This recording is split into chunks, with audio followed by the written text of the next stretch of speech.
চাহ জনজাতীয় লোকসকলৰ কাৰণে আজি এক ঐতিহাসিক দিন কিয়নো তেখেতসকলৰ যি দীৰ্ঘদিনীয়া দাবী দীৰ্ঘদিনীয়া এক সপোন আছিল যে বাগিচাৰ মাটিত তেওঁলোকে স্থায়ী অধিকাৰ লাভ কৰিব আৰু সেই স্থায়ী ভূমি অধিকাৰ বিষয়ক যি বিধেয়ক সেই বিধেয়ক আজি বিধানসভাত ইতিমধ্যে গৃহীত হৈছে আৰু তাৰ পাছতেই বাগিচাসমূহত অসমৰ বিভিন্ন প্ৰান্তৰ বাগিচাসমূহত উৎসৱমুখৰ পৰিৱেশৰ সৃষ্টি হৈছে।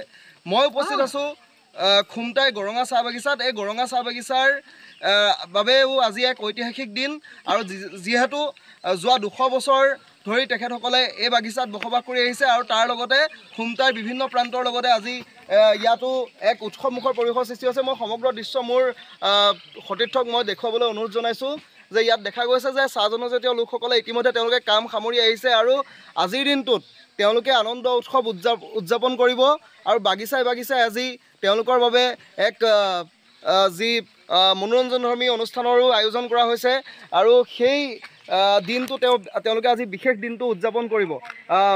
যিহেতু চৰকাৰখনেও বিভিন্ন সময়ত তেওঁলোকক প্ৰতিশ্ৰুতি দি আহিছিল আৰু সেই প্ৰতিশ্ৰুতি আজি তেওঁলোকৰ বাবে পূৰণ কৰিছে। গতিকে এই আনন্দৰ মুহূৰ্ত তেওঁলোকৰ বাবে এক ঐতিহাসিক মুহূৰ্ত।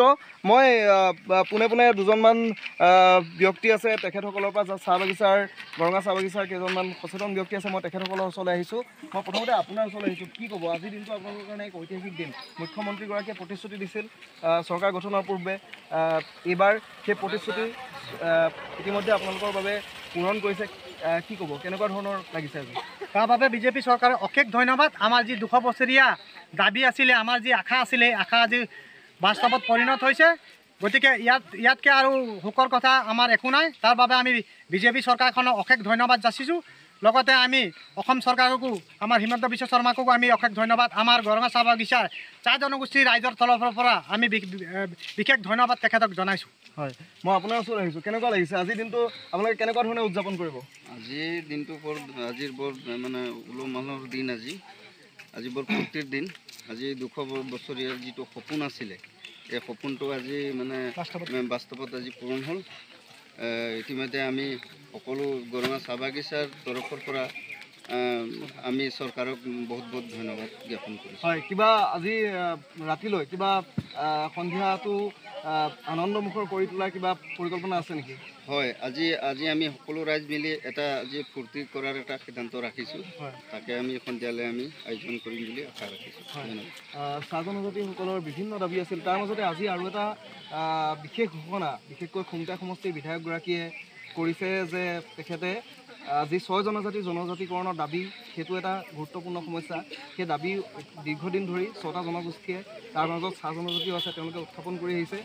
এই দাবীটো তেওঁ পূৰণ কৰি অসমৰ যি খিলঞ্জীয়া স্বাৰ্থ সুৰক্ষাৰ কাৰণে তেখেতেও দাবী কৰিছে। কি ক'ব, কেনেকুৱা লাগিছে? হয়, মই এইটোৱে ক'ব বিচাৰোঁ, এইখন চৰকাৰ বিজেপি চৰকাৰৰ দিনত এনেকুৱা কিছু কাম হৈছে আৰু বিশেষকৈ আমাৰ চাহ জনজাতি যি উদ্দেশ্য লৈ আছিলে এইটো চৰকাৰে আজি সফল হ'ল আৰু খুবেই আনন্দিতৰ দিন পৰিছে, খুবেই আনন্দিত লাগিছে। এইটো কাৰণে লাগিছে আমি অতীতৰ পৰা একেটাতে তাৰমানে বঞ্চিততা হৈ আছিলোঁ, যেতিয়া চাহ শ্ৰমিকৰ হিচাপত আমি বাগানত কাম কৰি থকা অৱস্থাত আমাৰ একেটাই থাকে যে আমি অকল কাম কৰিব লাগিব, কাম কৰি খাব লাগিব। কিন্তু আমাৰ কোনো নিৰ্ধাৰিত মাটি নাই, কোনো এটা জমিন নাই, আছে যদিও সেইটো বেলেগৰ। গতিকে আমি এইখিনিত আছোঁ, যেতিয়াও কাৰোবাৰ আণ্ডাৰত আছোঁ, ঘৰটো আছে কাৰোবাৰ আণ্ডাৰত আছে। গতিকে এই কথাটো লৈ আমি যেতিয়া প্ৰস্তাৱ ৰাখিছিলোঁ, গতিকে কংগ্ৰেছেও বহুত বছৰ ৰাজত্ব কৰিলে, কিন্তু এই দাবীটো আমি যিটো দাবী কৰিছিলোঁ এইটো কোনোদিনাখনে তাৰমানে সফল কৰিব নহ'ল। কিন্তু আমাৰ বিজেপি চৰকাৰৰ দিনাখন এই যিটো আমি দাবী কৰাটো, এই দাবীটোত আমি আজি ছাকচেছ হৈছোঁ আৰু আমি গৌৰৱ কৰিছোঁ। অসমৰ মুখ্যমন্ত্ৰী ডাঙৰীয়া দেৱক ধন্যবাদ জ্ঞাপন কৰিছোঁ। আমাৰ জনপ্ৰিয় বিধায়ক মৃণাল শইকীয়া ডাঙৰীয়া দেৱকো অশেষ ধন্যবাদ জ্ঞাপন কৰিছোঁ। লগত আমাৰ প্ৰাইম মিনিষ্টাৰ প্ৰধানমন্ত্ৰীকো ধন্যবাদ জ্ঞাপন কৰিছোঁ আমাৰ তৰফৰ পৰা। আমি বাগানৰ ফালৰ পৰা আমি তেখেতসকলক বিজেপি চৰকাৰখনক আমি গৌৰৱ কৰিছোঁ আৰু চাহ শ্ৰমিকৰ ফালৰ পৰা আমি তেখেতসকলক অশেষ ধন্যবাদ জ্ঞাপন কৰিছোঁ। হয়, আৰু যিটো 6 জনজাতিকৰণৰ দাবী আছে আপোনালোকৰ চাহ জনজাতিও তাৰ অন্যতম, কি ক'ব সেইটো দাবী যদি পূৰণ হৈ যায় তেতিয়া আৰু কেনেকুৱা লাগিব? আমাৰ যিটো দাবী সেই দাবীটো যদি আমি দেখি পাওঁ, এতিয়া আমি জনাত তাৰমানে আমি ছাকচেছ হ'লোঁহে। আজিৰ দিনটোত যেতিয়া ঘোষণাই কৰিলে আমি ছাকচেছ হ'লোঁ। যেতিয়া আমাৰ নিৰ্ধাৰিত মতে তাৰমানে মণ্ডল আহিব, গাঁওবুঢ়া আহিব, তেখেতসকলে যেতিয়া মাতি আমাক নিৰ্ধাৰিত হিচাপত জোখনাপ কৰি প্ৰদান কৰিব, সেই দিনটোত আৰু এই উৎসৱ কি সেই দিনটোত আমি বহুগুণে উৎসৱ কৰিম। দিৱালীৰ মানে উদযাপন হয় হয়, দীপাৱলী যেনেকৈ আমি অন্যান্য চাকি বন্তিৰে দীপাৱলী অন্যান্য বজনাৰেৰে আমি নাচ গান কৰোঁ, ঠিক তেনেধৰণে আমি সেই দিনটোত তাৰমানে চাকি বন্তি কৰি ধুনীয়াকৈ এটা পৰৱ উদযাপন কৰিম। মই মহিলা কেইগৰাকীমান আছে, তেখেতসকলৰ ওচৰলৈ আহিছোঁ। কেনেকুৱা লাগিছে আজিৰ দিনটোত? কেনেকুৱা লাগিছে কি ক'ব? কোনে ক'ব?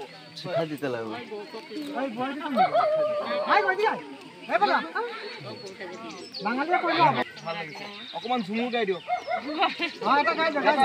এটা কলি ঝুমুৰৰ এটা কলি।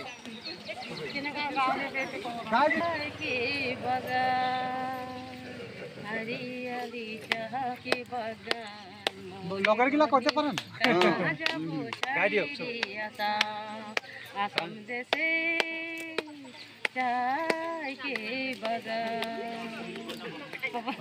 এনেধৰণে আজি বাগিচাই এক উৎসৱমুখৰ পৰিৱেশৰ সৃষ্টি হৈছে আৰু নিশ্চিতভাৱে ক'ব লাগিব যে চৰকাৰৰ যি এই ঐতিহাসিক সিদ্ধান্ত